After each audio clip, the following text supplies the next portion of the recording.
성도들이 제일 공부하지 않는 책, 그러나 이단들이 제일 좋아하는 책이 뭐냐고 물으면 영락없이 계시록입니다. 이단들이 그렇게 좋아하는데 성도들은 왜 좋아하지 않을까요? 보통 계시록은 읽어도 무슨 말인지 잘 모르겠다, 그래서 어렵다고도 말하고, 또는 두렵다는 분도 가끔 있더라고요. 무슨 내용인지는 모르겠고 좌우간 무섭긴 하더라, 그래서 가까이 안 하는 분들이 많습니다. 조금 알만한데도 계시록을 멀리하는 분들 중에는 이런 말도 있어요. 성경 전체를 주석한 칼빈 선생도 계시록은 주석을 안 했다고 하더라. 그러니 어려운 것 아니냐, 그래서 멀리하는 분들도 있습니다. 조금 알면서 계시록을 피해간다, 그런 뜻이죠. 제가 보기에 정말 심각한 오해다, 그런 생각이 들어요. 여러분, 계시록이 정말 어렵고 그 다음에 읽어서 그렇게 두려운 책일 것 같으면 하나님께서 초대교회 성도들에게 이 계시록을 왜 줬겠어요? 더군다나 초대교회 성도들은 로마의 박해를 받고 지금 죽느냐 사느냐는 이런 어려움에 처해 있는 성도에게 왜 읽어도 뜻도 모르겠고 어렵기만 한 이런 책을 줬겠느냐는 말입니다. 여러분, 박해를 직면해 있고 혹은 박해를 당하는 교회에 이 계시록을 준 이유가 뭘까요? 한마디로 성도들을 위로하고 믿음 위에 굳게 서라고 준 책입니다. 근데 이 책이 성도들이 잘 안 읽는 데다가 이단들은 완전히 기회를 만났다고 해서 다른 공부는 제대로 쭉 가르쳐 가다가도 계시록에 가서 이렇게 비틀어요. 다른 책을 가지고 성경을 참 재밌게 잘 가르친대요. 잘 가르칩니다. 실제로 들어보면요. 왜? 솔깃한 얘기만 들려줘요.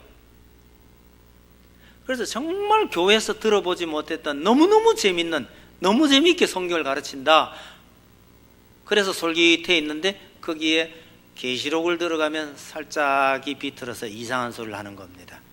여러분, 다른 책에서 이미 신용을 얻어 놓으면 계시록에서 이상한 소리를 해도 아니 뭐 이런 소리 하나 저런 소리 하나 어차피 모르는데 이상한 소리 해도요 아무런 저항 없이 빨려 들어가는 거죠. 그래서 이단들이 굉장히 좋아하는 책입니다. 하도 이게 문제가 되니까 한국교회에서 최근 들어서 계시록을 가르쳐야 된다, 계시록을 바르게 가르치자, 이래서 최근에 그 계시록 강좌나 이런 것들이 많이 열리는 걸 봅니다. 그나마 다행이라는 생각이 듭니다. 바라건대요, 여러분들이 가장 좋아하는 또 즐겁게 읽을 수 있는 책 중에 한 권이 이 계시록이 되기를 바랍니다. 실제로 그런 책이에요. 단지 우리에게 좀 익숙지가 않아서 해석이 조금 필요하고 공부를 조금 해야 할 필요가 있기 때문에 그냥 읽으면 조금 어렵다란 말이 틀린 말은 아닙니다만은 그런 기회가 여러분들에게 꼭 있기를 바랍니다. 계시록을 간단하게 요약한다면 그런 거예요. 초대교회의 박해를 앞두고 있던 그 성도들을 위로하고 교회를 굳건하게 세우기를 소망하는 하나님의 마음이 잘 담겨 있는 책입니다. 종말에 심판이 임하는데 어떻게 하면 그 심판을 잘 피해갈 것인가, 거기에 대한 무슨 암호나 비법 같은 걸 숨겨둔 책이다, 그렇게 말하는 것은 그리스도인이 아닙니다. 제가 본 것 중에는 또 뭐 이런 것도 있어요. 그 원본 성경을 컴퓨터에 넣어가지고 어떤 글자를 찾아보니까 선이 어떻게 연결되고 마치 비밀지도 찾는 것처럼 컴퓨터로 알아낸 계시록의 비밀. 웃기는 소리하고 앉았다고 생각을 하셔요. 듣지도 마세요, 그런 거는. 더군다나 계시록을 인용해서 성도들을 겁주는 사람이 있다면 이건 틀림없이 이단이다, 그렇게 생각하시면 됩니다. 여러분, 계시록은 엄밀히 말하면 심판에 관한 책도 아니에요. 왜? 계시록 전체 중에 심판에 관한 얘기는 얼마 안 돼요. 재앙에 관한 얘기도 얼마 안 됩니다. 군데군데 재앙에 관한 얘기가 있어요. 그런데 그 재앙과 재앙 사이에 교회를 돌보시는 예수님의 모습이 잘 나타나 있는 겁니다. 그래서 우리는 재앙을 보는 게 아니고 재앙과 재앙 사이에 들어가 있는 교회를 돌보시는 예수님, 또 성도들이 이런 재앙 가운데서 어떻게 하나님께서 돌보시고 있는지를 살펴보는 것이 계시록을 잘 보는 방법 중에 하나입니다. 그래서 이 땅에 이런저런 재앙도 있고 교회가 이런저런 어려움을 당하게 되겠지만 결국은 교회는 승리한다. 이것이 계시록의 중요한 주제가 되죠. 그래서 오늘은 그 전체 말씀 중에 하나님의 말씀이 얼마나 위력 있는 것이고 또 소중한 것인지, 그리고 박해받고 있는 교회가 무슨 일을 해야 할 것인지를 살펴보는 시간이 되려고 합니다. 계시록 전체를 다 볼 수는 없지만 계시록 전체 맥락 중에서 하나님의 말씀이 어떤 것인지 그것만 한번 살펴보려고 합니다. 퀴즈에 나옴직한 이야기인데요, 여러분 계시록의 재앙이 전부 몇 가지죠? 우리가 아는 대로 7가지 인재앙이 있고 7가지 나팔재앙이 있고 7가지 대접재앙이 있다. 재앙 전부가 몇 개일까요? 단순 계산하면 21가지 이래야 되겠죠? 근데 21가지 하면 틀린 답입니다. 왜 그런 거 아닐까요? 이 재앙이 별도로 7개가 아니에요. 7개가 쭉 나가다가 마지막 7이 되면 요 속에 또 7개가 들었어요. 인재앙이 쭉 가다가 마지막 7번째 인재앙이 딱 떨어진 데 보면 그 속에 나팔재앙 7개가 들었어요. 그럼 나팔이 또 쭉 갑니다. 마지막 7개가 딱 되면 그 속에 보니까 또 대접재앙 7개가 들어있어요. 그래서 7개가 별도가 아니고 이렇게 연결되어 있기 때문에 굳이 개수로 치자면 몇 개죠? 19개입니다. 와, 많다. 여러분 19개 재앙 신경 쓸 필요가 없는 겁니다. 그런데 그 재앙들을 다른 방식으로 표현한 게 화라고 표현했는데 화가 3가지가 있어요. 그래서 그 계시록에는 재앙이 몇 개냐? 7. 근데 그게 이렇게 붙어가지고 21개라고 하든지 19개라 하든지 이건 중요하지 않아요. 그 퀴즈 할 때 누가 못됐게 내면, 퀴즈 할 때 단순하게 내면 21개, 조금 못됐게 내면 19개, 그 다음 조금 어려워지면 그런 재앙을 뭉뚱그려서 진짜 중요한 화가 몇 개냐? 그럼 3개예요. 3개밖에 없습니다. 이 3화가 9장에서 첫째, 둘째가 나옵니다. 그러니까 9장에 화 2개가 나와요. 그럼 화가 몇 개 남나요? 하나 남아요. 화 2이 지나갔는데 이제 하나 남은 화가 속히 임할 것이다 했는데 9장 다음에 화 하나가 언제 오느냐면요, 16장에 가야 나와요. 그러면 9장에 2개 있었고 16장에 하나 나오니까 그 중간에 여러 장이 있는데 그럼 이건 뭐냔 말이에요. 계시록 전체에서 화가 3가지인데 여기 2개, 여기 1개, 그 중간에 있는 이야기, 긴 이야기가 토막토막 여러 개가 나와요. 사실은 이게 중요한 겁니다. 화가 무서운 게 아니고 이 화와 화가 임하는 그 가운데 끼워 놓은 이 이야기가 중요하다는 뜻이에요. 전 어릴 때 약장수 생각이 많이 나요. 시장할 때마다 떠돌이 약장수가 나오죠. 아이들은 불러 모으는 게 아니네요. 아이들은 가라. 그리고 열심히 오늘 정말 놀라운 걸 보여줍니다. 언제 보여줘요? 절대 처음에 안 보여줘요. 처음에는 조금 이상한 거 하나 보여주고요. 이건 아무것도 아닙니다. 뒤에 가면 정말 놀라운 게 있습니다. 그러면서 잘 안 보여줘요. 자꾸 있다는 얘기만 하고. 그래서 중간에 뭐예요? 중간중간이 약 팔잖아요. 여러분, 이 뜨돌이 약장수의 목적이 나중에 보여주겠다고 하는 거 이거예요? 아니면 중간에 약 파는 거예요? 약 파는 게 목적이잖아요. 여러분, 계시록이 첫째 화, 둘째 화가 지나갔다, 그리고 세 번째 화가 속히 임할 것이다, 저건 저 어디에 나와요? 읽어보면. 그러면서 중간중간에 자꾸 끼워 놓은 이 이야기가 제가 보기에 이게 중요한 이야기예요. 화는 그냥 넘어가도 되는 이야기예요. 옛날에 이주일 씨가 분명히 보여주겠습니다 그랬다, 그죠? 몇 년 동안 그랬는지 모르겠어요. 뭐 보여줬어요? 뭐 보여주고 가셨나요? 맨날 보여준다, 확실하게 보여준다 했지만 중요한 거는 그게 아니잖아요. 여러분, 계시록에 나오는 화에, 재앙에 너무 집중하지 말라는 뜻으로 드린 말씀입니다. 재앙과 재앙 사이에, 재앙과 재앙 사이에 성도들을 돌보시는 하나님의 이야기가 차곡차곡 끼워져 있는데 기억해야 될 것은 이것이단 말이죠. 그러면 9장하고 16장 사이에 여러 이야기가 끼어져 있는데 그 중에 첫 번째 것이 오늘 우리가 읽은 이 10장입니다. 어려운 얘기도 아니에요. 아까 봤으니까 쭉 가볍게 한 번 더 봅시다. 10장에 보면 힘센 천사가 하나 내려와요. 1절에 보면 구름을 입고 머리 위에 무지개가 있고 얼굴은 해 같고 발은 불기둥 같대요. 여러분, 구름을 입었어요. 어떤 구름일까요? 뭉게구름일까요? 아니면 조각구름 같아요? 얼굴은 해 같대요. 발은요, 불기둥이에요. 뒤에 무지개가 받치고 있어요. 옷은 구름이에요. 얼마나 큰 천사일까요? 그냥 한번 상상을 해보셔요.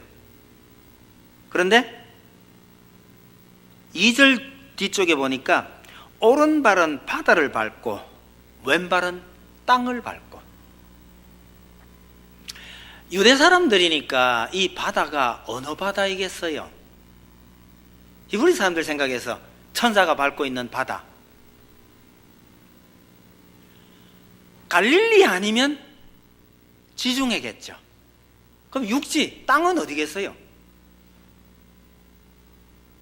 지금 바닷가에 서가지고 이렇게 있다고 생각하시면 안 됩니다. 구름을 등에 업고 있으니까 이거 굉장히 거대한 천사예요. 한 발은 바다에, 한 발은 육지에. 우리 식으로 하면 이런 거 아닐까요? 한 발은 서울에, 한 발은 동해에. 좀 더 갈까요? 저 태평양에. 얼마만한 천사일까요? 거대한 천사가 나타났다고 봐야 되겠죠. 이 천사가 손에 착 이러고 뭘 하나 들고 서 있어요.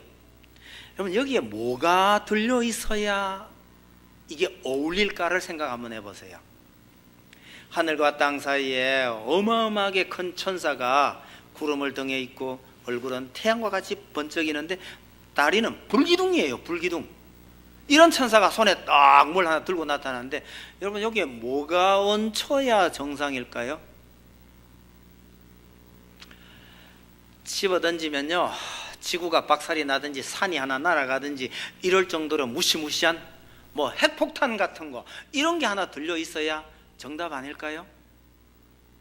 아니면요, 한번 휘둘러 가지고 때려버리면 산 하나가 그냥 박살이 날 정도로 무시무시한 철퇴, 뭐 이런 게 하나 들려 있어야 정답이 아닐까, 그리 생각을 해요. 제가 옛날 아이들에게 이 성경 가르치면서요, 얘들아, 이 거대한 천사 손바닥에 제일 잘 어울리는 거는 원기옥이다 이랬더니 아이들이 뒤집어졌어요. 다 신령한 분들이 돼가지고 원기옥을 몰라요. 제가 우리 목사님들 아는가 싶어서 물었더니 목사님들도 다 모르고 한 분이 알더라고요. 아이들이 아주 즐겨보던 유명한 만화가 있어요. 혹시 들어보셨나 모르겠는데 드라곤볼요. 드라곤볼, 우리말로 하면 뭐예요? 드라곤은 용이고 볼은 공이고, 드라곤볼 뭐죠? 우리말로 하면 여의주. 그 드라곤볼의 주인공 손오공이에요. 그 옛날 우리가 알고 있는 그런 손오공이 아닙니다. 아이들 그만하냐. 너무너무 재밌어요. 적어도 남학생들이요, 지금 한 30대 초반 정도 되는 분들 치고 모르는 사람이 없어요. 그 손오공이 싸울 때 위기에 몰려가지고요, 온몸에 뿔 떨면서 기를 모으면 이 손바닥에요 둥그런 보름달 같은 것이 하나 떠요. 생체 에너지요. 이걸 집어 던지면요 그야말로 산 하나가 날아가는 아주 위력 있는 겁니다. 아이들은 원자폭탄보다 그런 것이 훨씬 더 재미있어요. 여러분, 이 하늘과 땅 사이에 이 거대한 천사가 섰는데 그 손에 그런 게 들려 있어야 이게 격이 맞단 말이에요. 근데 오늘 본문 보니까 이 거대한 천사 손에 뭐가 들렸어요? 뭐가 들렸죠? 2절에 그 손에는 펴놓인 작은 두루마리, 그렇게 되어 있습니다. 이게 뭐 도대체 어울리지 않는 얘기를 이렇게 하나요? 이 거대한 천사 손에 그것도 조그마한 두루마리 하나가 딸랑 놓였네요. 예전 우리 성경에는 펴놓인 작은 책, 그렇게 되어 있습니다. 우리 교회 오목사님이 그죠? 책을 이렇게 들고 썼으면 어울려요. 근데 서목사님은요 책을 이렇게 들고 썼으면 잘 안 어울려요. 뭘 들고 쓰는 게 어울려요? 예? 뭐 야구 방망이나 몽둥이나 이런 걸 들고 서 있으면 좀 어울려요. 근데 여러분 보세요, 진짜 바다를 밟고 육지를 밟고 서 있는 그 거대한 천사 손에 책이 한 권 딸랑 올려 있으면 이거요, 이거 안 어울리는 거예요. 세상에 이렇게 웃기는 그림이 어디 있어요? 예수님께서 예루살렘 입성하실 때 뭘 타셨다고요? 나귀. 정답 아니에요. 나귀 새끼. 사람이 아직 한 번도 타본 적이 없는 나귀 새끼를 어른이 올라타면요 나귀가 버틸 것 같아요? 못 버텨요.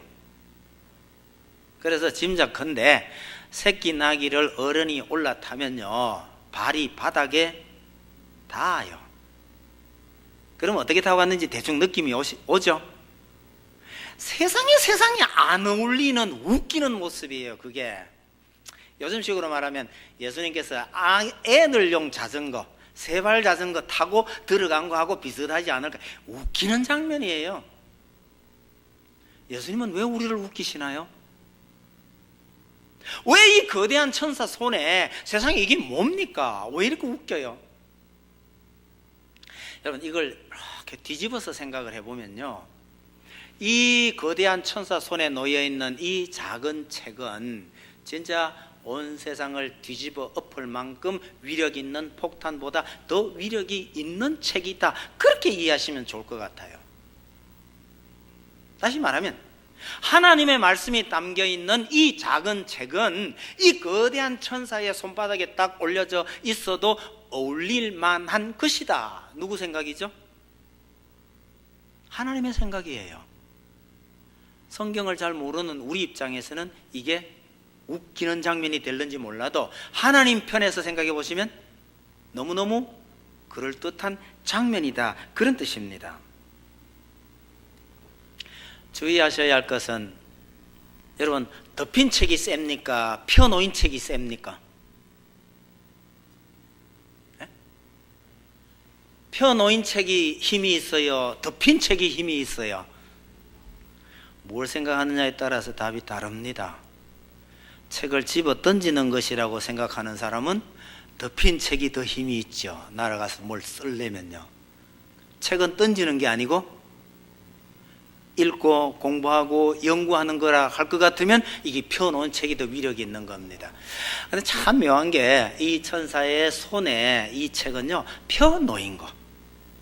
여러분 성경은 펴진 성경입니까? 덮인 성경입니까? 일주일 내내 자크 채워놨다가, 그죠? 주일날 예배당에 와서 잠시 펴지는 책, 이거 별 위력 없어요. 항상 펴진 책이어야 합니다. 항상 펴져 있다는 건 뭐예요? 항상 그 말씀을 묵상하고 가깝게 지내며 내 눈으로 들어오는 말씀이어야 한다, 그런 의미에서 펴놓인 책입니다. 오늘부터 성경책 전부 펴놓으세요. 자꾸 전부 뜯어내시고요. 성경책에 왜 자크를 채워놨는지 모르겠어요. 느낌상 참 안 좋아요. 좋을 때는 다 한 군데입니다. 비 올 때. 하긴 뭐 요즘 성경책 가지고도 안 다니는데 갖고 다닌 것만 해도 뭐 감지 덕지일 가능성도 있긴 해요. 여하튼 이 거대한 천사의 손에 펴놓인 조그마한 책이 놓였더라. 이 책은요 정말 위력적인 책이다라는 것을 은연중에 암시하고 있는 겁니다. 근데 이 책의 용도가 뭐냐? 9절 한번 보셔요. 내가 천사에게 나아가 작은 두루마리를 달라 한즉 천사가 이르되 갖다 먹어버리라. 먹으라나요? 이 책은 먹는 책이랍니다. 근데 먹고 나면요 배에는 쓰나 입에는 꿀같이 달리라. 여러분 좋은 약은 입에 쓰다 그러죠. 입에는 쓴데 들어가서 몸에 유익한 거잖아요. 그런데 이 책은 그렇지가 않아요. 입에는 달아요. 들어가면 쓴 거예요. 이건 별로 안 좋은 건데요. 입에 달아서 아이들 열심히 먹는 거, 설탕. 입에 좋아서 어른들이 열심히 먹는 거, 담배, 술, 마약. 입에는 좋은지 몰라도 들어가서 우리 몸에는 굉장히 나쁜 거죠. 그런데 왜 성경이 입에는 단데 들어가면 쓰다고 말하냔 말이죠. 여러분 우리가 복음을 처음 받아들일 때 참 큰 기쁨이 있어요. 정말 기뻐요. 겪어보신 분은 알잖아요.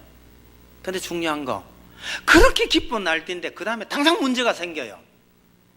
내적으로 박해가 있을 수 있고 외적으로 그런 박해가 있을 수 있고 내적으로는요 고민하고 갈등해야 될 경우가 참 많아지는 거예요. 그럼 복음을 처음 받아들이면 정말 기쁘고 기쁘겠지만 그것만 있는 건 아니에요. 이내 거기에 이런저런 아픔이 따라오는 겁니다. 우리 복음성의 고전이라고 할 수 있는 그 노래 중에 그 날마다라는 거 있어요. 그 날마다라는 복음성 제일 밑에 줄 내려가면 가사가 이렇게 되어 있습니다. 사랑스레 아픔과 기쁨을, 수고와 평화와 안식을, 이렇게 되어 있습니다. 사랑스레 아픔과 기쁨을, 수고와 평화와 안식을. 평화와 안식 참 좋잖아요. 근데 그건 그냥 오는 거 아니에요. 그 앞에 뭐가 붙어 있죠?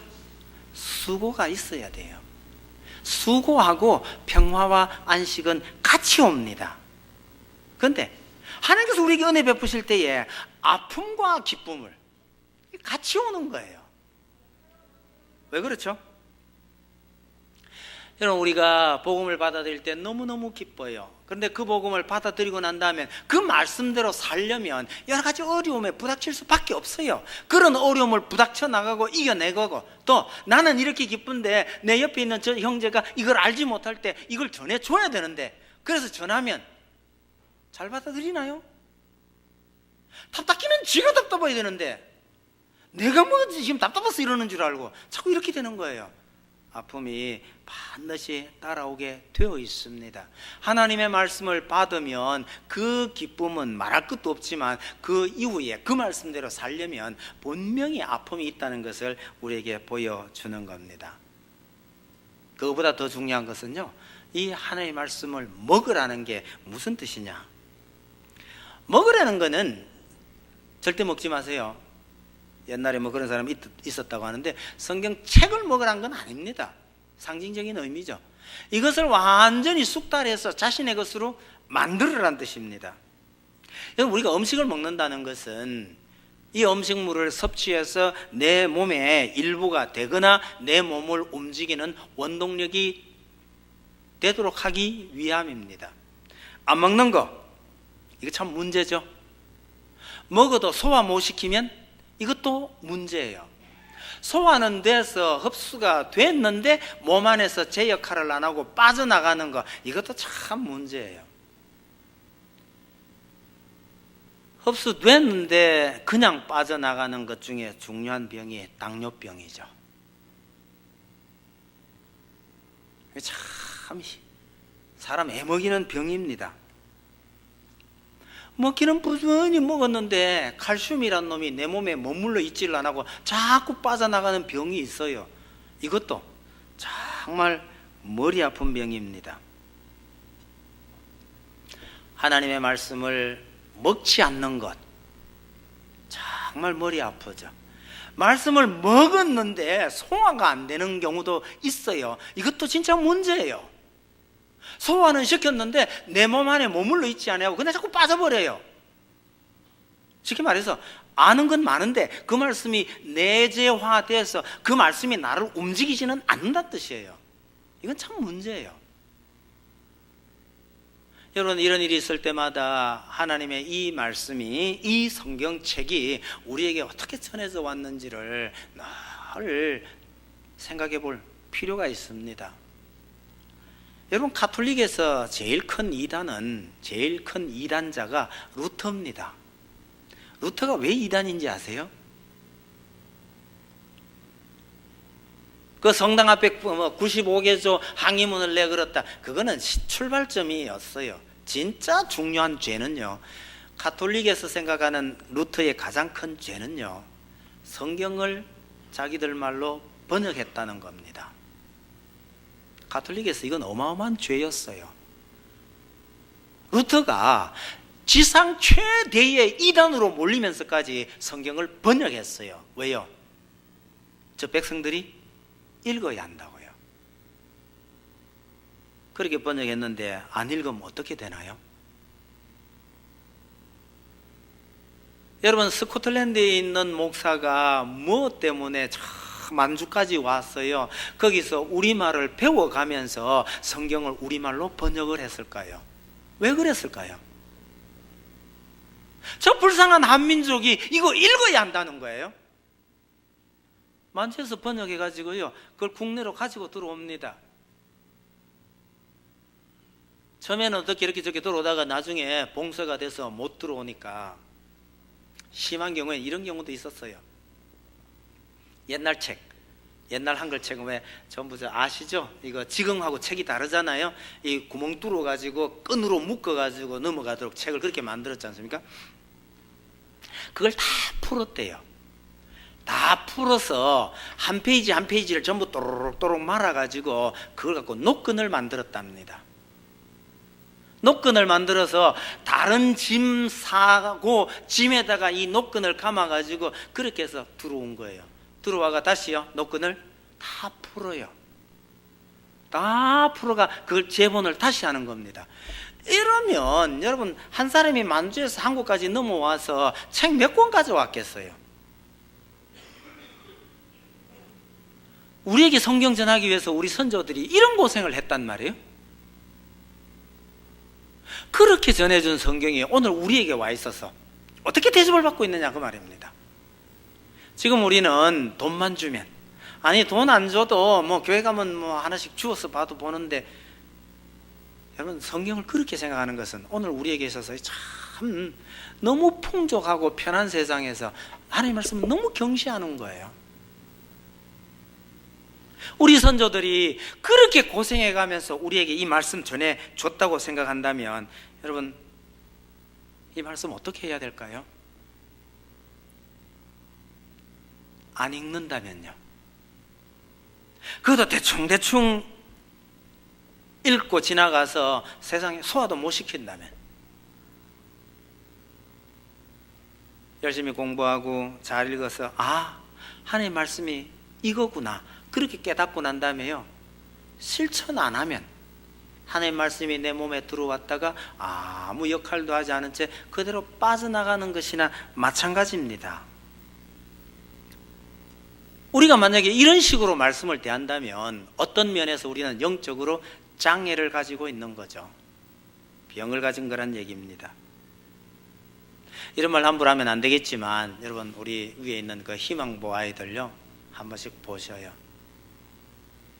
걔들이 대체로 즐겁게 지냅니까? 고민이 많습니까? 걔들 고민이 별로 없어요. 스트레스가 별로 없습니다. 항상 즐거워요. 항상 시끄러워요. 걔들은 아주 기분 좋아요. 그죠?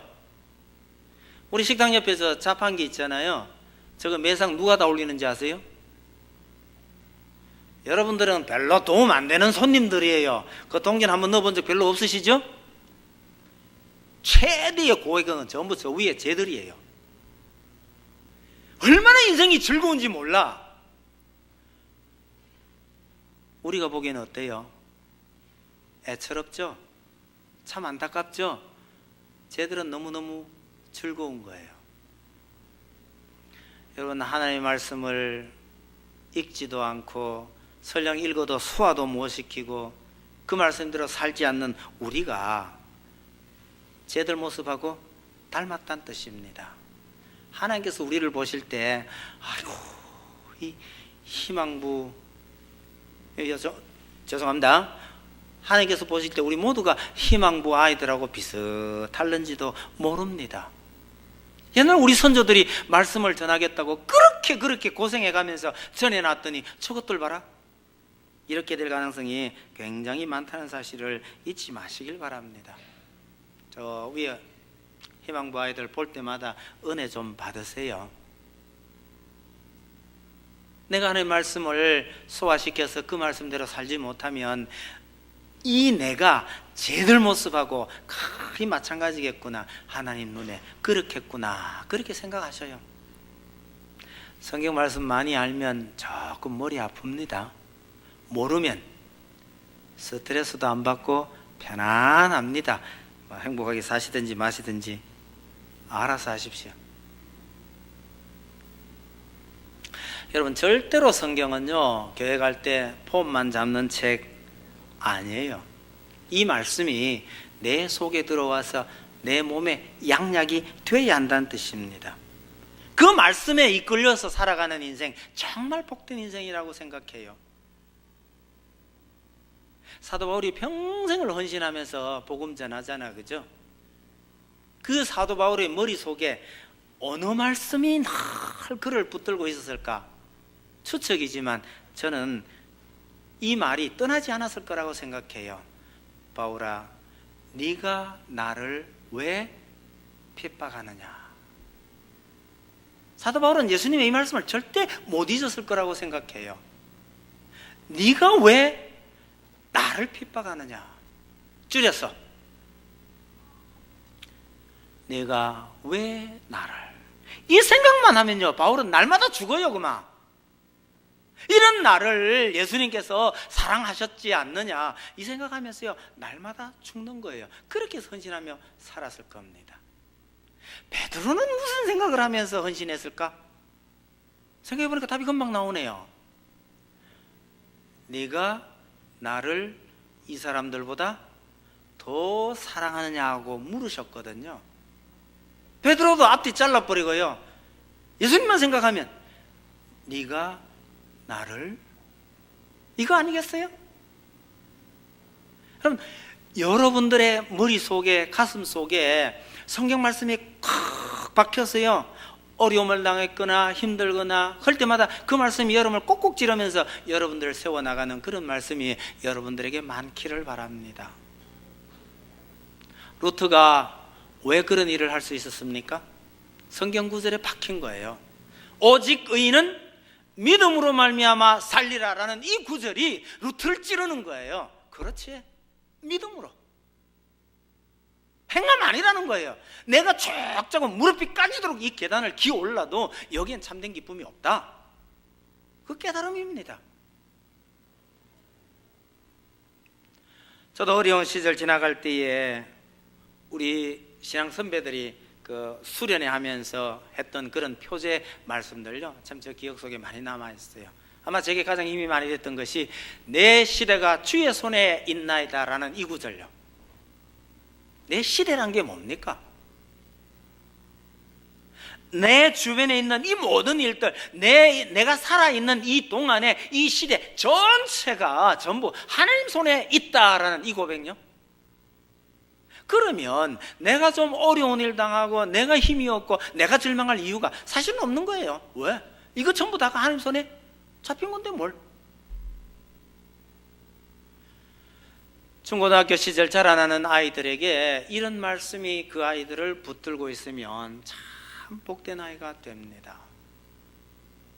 여러분 모두가 하나님의 말씀이 여러분들을 붙들어가는 그런 삶이 되시기를 간절히 바랍니다. 여러분, 사람의 말도요, 그 사람이 많이 쓰는 말, 오늘 새벽에 우리 오 목사님 그런 얘기 하셨는데요, 노래 많이 부르는 사람이 어떤 노래를 부르느냐 하는 그것도, 다른 말로 하면 사람의 말도 그 사람의 삶에 영향을 주어요. 맨날 슬픈 노래만 부르는 사람, 인생은 슬프게 살아요.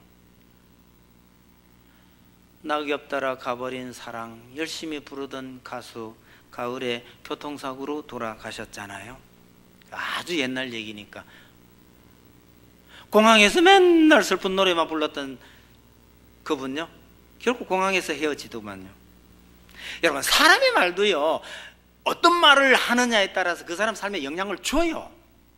하물며 하나님의 말씀이 내 속에 박혀서 나를 이끌어 간다면 이 말씀이 얼마나 위력적일 수 있는가 하는 것은 한번 상상해 보시기 바랍니다. 이 거대한 천사가 하나님의 말씀은 이렇게 위력이 있는 것이다 라는 것을 이 그림 한 장으로 보여주는 거예요. 그러다가 그 요한을 불러서 뭐라고 하냐면, 다 먹으라 한 후에 마지막 11절 보세요. 그가 내게 말하기를 네가 많은 백성과 나라와 방언과 임금에게 다시 예언하여야 하리라 하더라. 그러죠? 뭐 해야 된다고요? 예언해야 된다고 말합니다. 여기 예언은 점쟁이가 점치듯이 내일은 어쩌고, 동쪽으로 가면 어쩌고, 서쪽으로 가면 귀인을 만날 것이고, 이런 얘기 아니에요. 하나님의 말씀이 이 땅에 주어지기 전에는 선지자들이 하나님의 말씀을 받아서 그 말씀을 전해줬어요.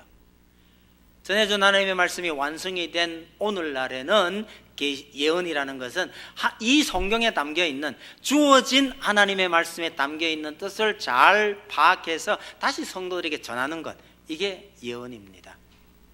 쉽게 합시다. 먹은 하나님의 말씀을 가서 전하라는 거예요. 지금이 어느 때인데 말씀을 전하라고 하십니까? 생각할 필요가 있습니다. 이 10장 바로 앞에 화 2개가 임했다고 그랬죠? 그러면서요, 셋째 화가 속히 임할 거라고 그랬어요. 셋째 화가 임하면 세상이 끝나는 판인데, 그 셋째 화가 임하기 전에 뭐라고 그러냐니까요, 말씀은 이렇게 위력적인 것이다, 요한아 이 말씀 전해라고 말하는 거예요. 아니, 지금이 어느 때인데요, 곧 셋째 화가 임할 거라면서요. 셋째 화가 임한다.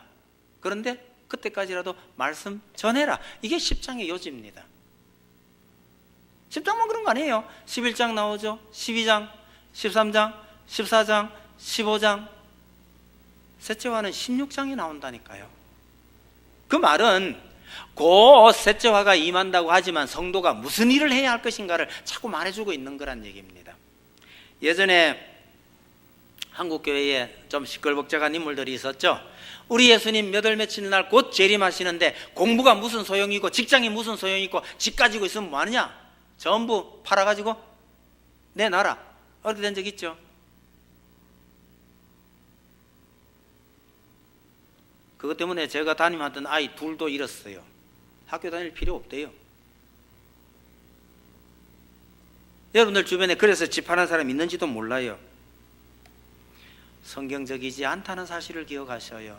내일 당장 셋째 화가 임한다고 하면서 천사가 뭐라고 하냐면요, 말씀을 전해라고 말하는 거예요. 성경은 늘 말씀하셔요. 예수님이 언제 다시 오실지는 아무도 모른다고요. 예수님이 다시 오실 때 어떻게 오신다고요? 도적같이 오신대요. 여러분, 도적이 언제 옵니까? 새벽이라고 착각하지 마세요. 새벽이라고 착각한 집에는 대낮에도 옵니다. 언제 올지 몰라요. 왜요? 도무지 예측하지 못한 때에 하나님께서 예수님을 보내실 거란 얘기입니다. 그러니 언제 오실 거라는 데서 관심을 갖지 말라는 거예요. 관심 갖지 말고 내일 당장 셋째 화가 임하더라도 오늘 너는 말씀을 먹고 그 말씀을 전해라. 이것이 계시록이 우리에게 주는 메시지입니다. 내일 당장 화가 임할 건데